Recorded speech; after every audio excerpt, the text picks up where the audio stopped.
Welcome back, and now for the news in detail. Pakistan's Foreign Minister Shah Mahmood Qureshi says the Taliban have shown a willingness to reduce violence in Afghanistan. In a statement, Qureshi said it's a step towards a peace agreement between the Taliban and the US. The Foreign Minister said Pakistan wants the dialogue to be result-oriented and welcomes all the peace initiatives. He said Pakistan has played its role effectively for peace and stability in Afghanistan. The Foreign Minister said regional stability is essential for both Pakistan and Afghanistan. Meanwhile, the Special Inspector General for Afghanistan Reconstruction, John Sopko, says US officials routinely lied over progress in Afghanistan. Sopko was summoned by the US Congress to testify on the Washington Post's recent release of previously classified Afghanistan papers. In his statement, he said right from its start, the entire operation in Afghanistan reeked of arrogance and deceit. He said the US sent personnel into Afghanistan who did not know the difference between Al-Qaeda and the Taliban. Sopko also said abuses committed by coalition-aligned warlords drove many Afghans into the Taliban's arms. Moving on to the United Nations Security Council, which has discussed situation in Indian-occupied Kashmir in a closed-door meeting. The second round of the closed-door consultations since August the 5th was requested by China. Pakistan's Prime Minister Imran Khan welcomed meeting, saying it is a recognition of seriousness of crisis in the valley. Pakistan says the United Nations has called the situation in the valley tense since the August 5 revocation of its special status. Foreign Minister Shah Mahmood Qureshi said the body noted excessive use of force, tear gas, rubber bullets and killings in the valley. Talking to media, China's UN Ambassador Jiang Jun said Kashmir issue is always on the agenda of the Security Council. Ties between India and Pakistan. Meanwhile, in India, as many as 14 states have refused to implement BJP government's controversial Citizenship Act. The law, widely perceived as racist, has triggered countrywide mass protests and clashes costing 27 lives since it was passed in December. The states against the anti-Muslim law include Punjab, Chhattisgarh, Rajasthan, Karnataka, Madhya Pradesh, Maharashtra and Andhra Pradesh. State governments have declared the law divisive and in violation of India's constitution and basic human rights. Meanwhile, the Jamia Millia University has moved the court against the Delhi police for their 15th December action in the campus. Violence broke out after police tortured students for protesting against the new act. Iran's President Hassan Rouhani said dialogue with the world powers is possible despite tensions with the US. In a televised speech, Rouhani said Tehran is working to prevent any military confrontation. He also said US President Donald Trump's behavior is unpredictable. Tensions in the Middle East increased after the killing of Iran's top commander in Baghdad last week. Iran retaliated by targeting bases housing US troops in Iraq. This follows calls from world leaders to reduce tensions in the region. In Syria, 17 government soldiers and 22 rebels have been killed in fresh clashes in Idlib. The latest violence buries a ceasefire deal announced by Russia and Turkey last week that never took hold. Yesterday, 21 civilians were killed when the government warplanes hit a vegetable market in Idlib. The region is the last stronghold of rebels fighting the government forces since 2015. Meanwhile, Israeli warplanes have bombed the Gaza Strip. The Israel Defense Force says its jets struck Hamas posts in retaliation to rockets fired from the area. Severe damage was caused to Hamas military posts and facilities. Medical and firefighting teams have been on alert and sent to the damaged buildings. No casualties have been reported so far. In the occupied West Bank, Israel has announced the creation of 7 nature reserves. Palestine has criticized the move, saying the step is an act of land confiscation meant to take over large areas of the territory. In Lebanon, 35 people have been injured after police fired tear gas to disperse protesters laying siege to Russia's embassy in Beirut. The activists in turn threw stones at security officers, forcing them to retreat. Witnesses say several journalists are among the injured. The embassy's press service said embassy employees were not injured in the violence. It said the embassy was not the crowd's target. The demonstration started in October against alleged government corruption and inefficiency. In northern Iraq, 3 Kurdistan Workers' Party militants have been killed in Turkish airstrikes during a counter-terrorist operation. In a statement, Turkey's National Defense Ministry said military operations backed by air power were carried out in the Kirkuk region. The ministry said Turkey will continue to destroy weapon caches and shelters used by the terrorists. It said over 400 Kurdish militants have been killed in northern Iraq over the past 5 months. Turkey holds the PKK responsible for the deaths of some 40,000 people in a terror campaign spanning 30 years.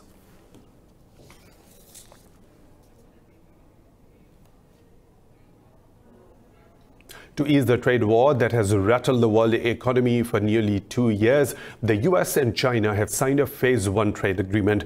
The deal was signed by US President Donald Trump and Chinese Vice Premier Liu He at the White House ceremony. Under the agreement, China will strengthen intellectual property rules and boost imports of US goods by $200 billion over 2 years.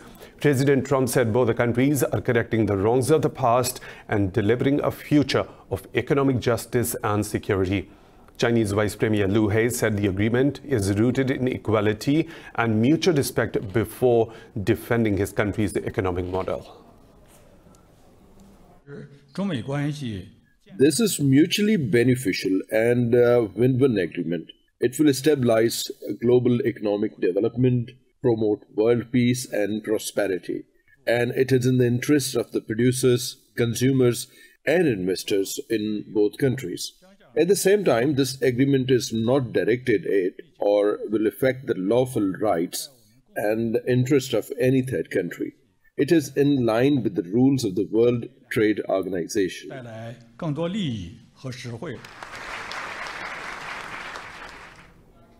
US Vice President Mike Pence said discussions on a Phase 2 trade deal have already begun. And for more on this, we are joined by Enar Tenzin, China-based political and economic affairs analyst.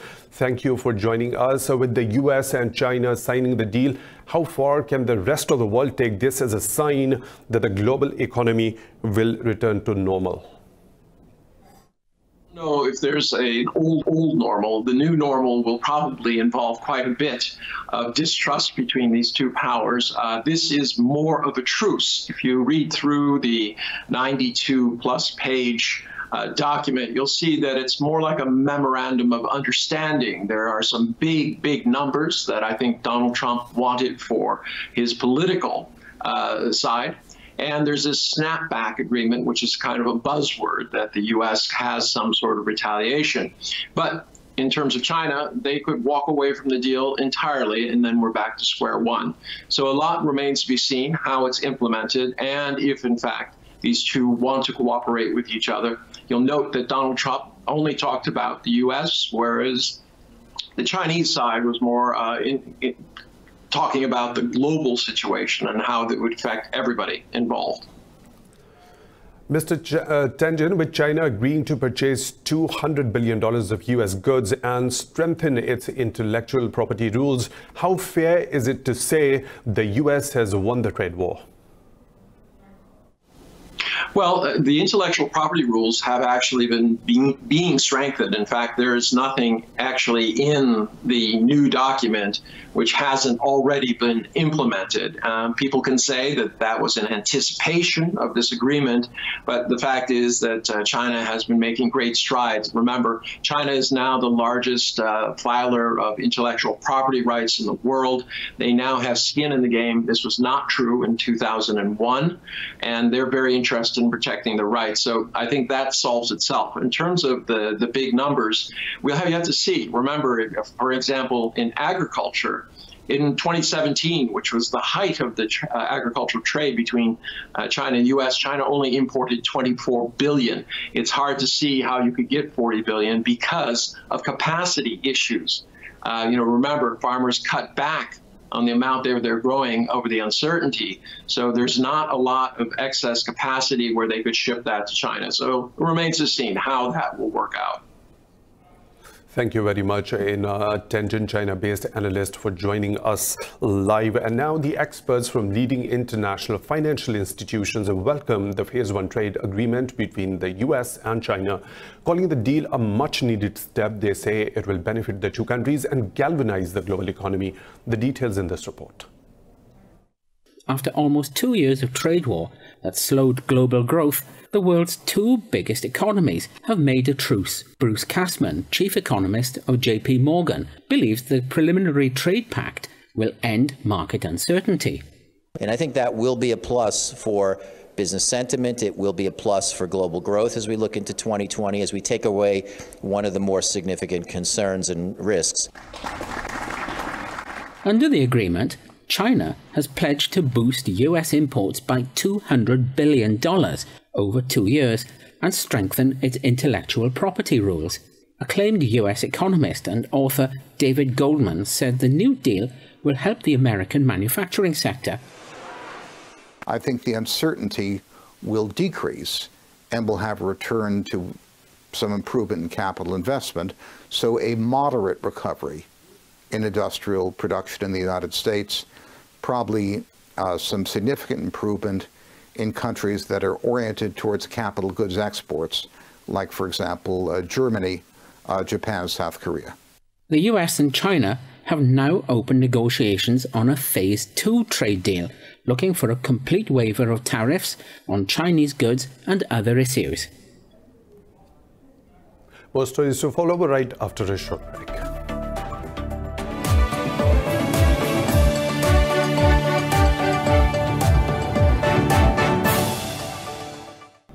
Welcome back. South Korea says 2 ships with a Korean crew have been detained by Indonesia and accused of violating its territorial waters. The Foreign Ministry said a Panama-flagged LPG carrier has been held for over 3 months, while a South Korean cargo ship was stopped last Thursday.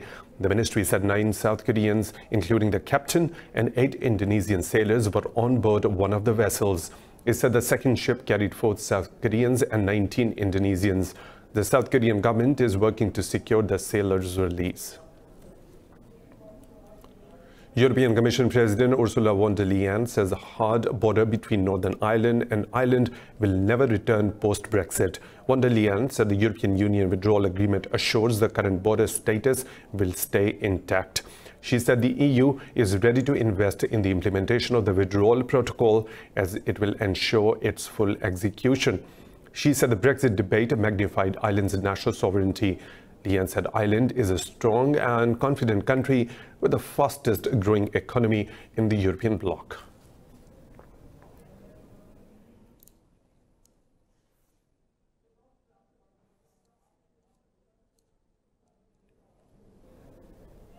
The UN is warning of higher temperatures and extreme weather in 2020, declaring the past decade the hottest on record.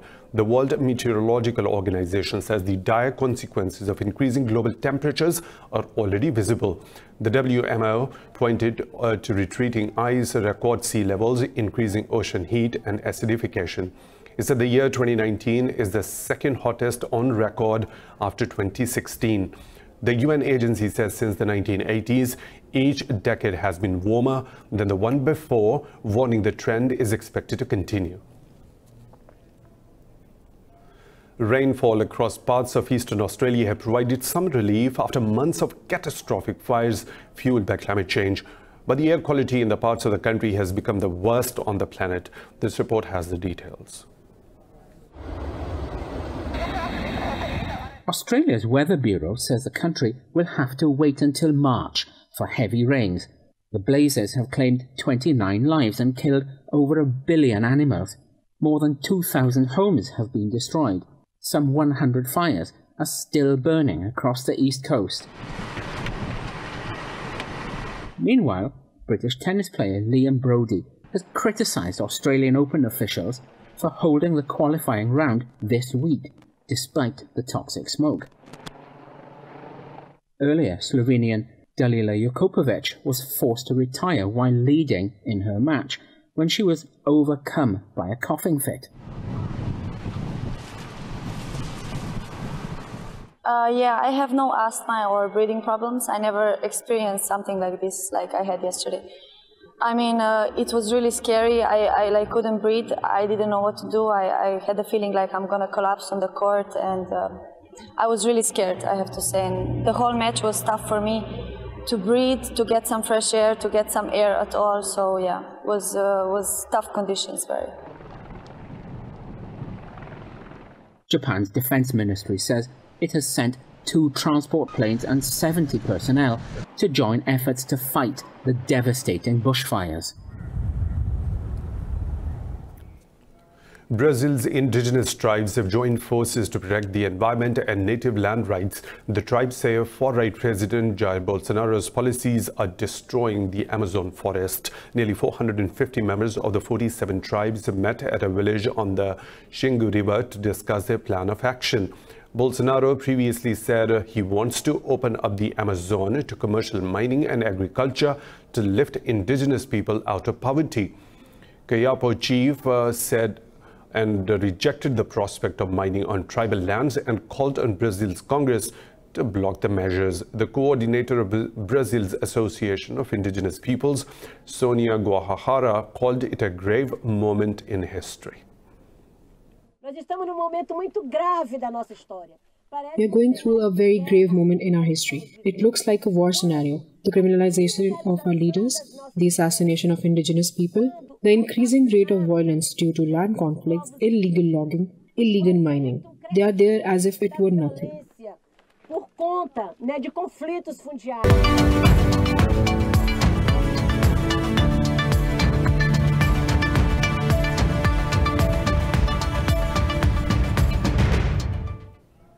Stock markets in Europe have risen after the US and China signed an eagerly awaited Phase 1 trade deal. CAC 40 in Paris trading marginally higher. Frankfurt's DAX has gained a fraction after HelloFresh and John Wood Group shares jumped over 10% each. FTSE 100 is trading slightly lower after Pearson shares plunged over 13%. In Asia, Seoul's Kospi closed nearly 0.75% higher as Hyundai shares surged nearly 3.5%. Meanwhile, international oil prices have gained nearly 1%, following last week's losses.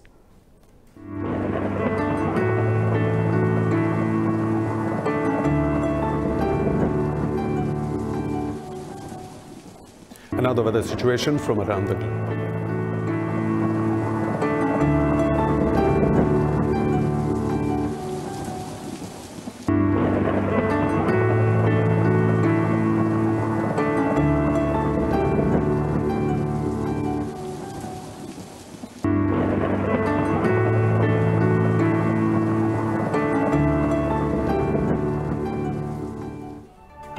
And that's all for now. For the latest updates, you can follow us on social media at Indus.News.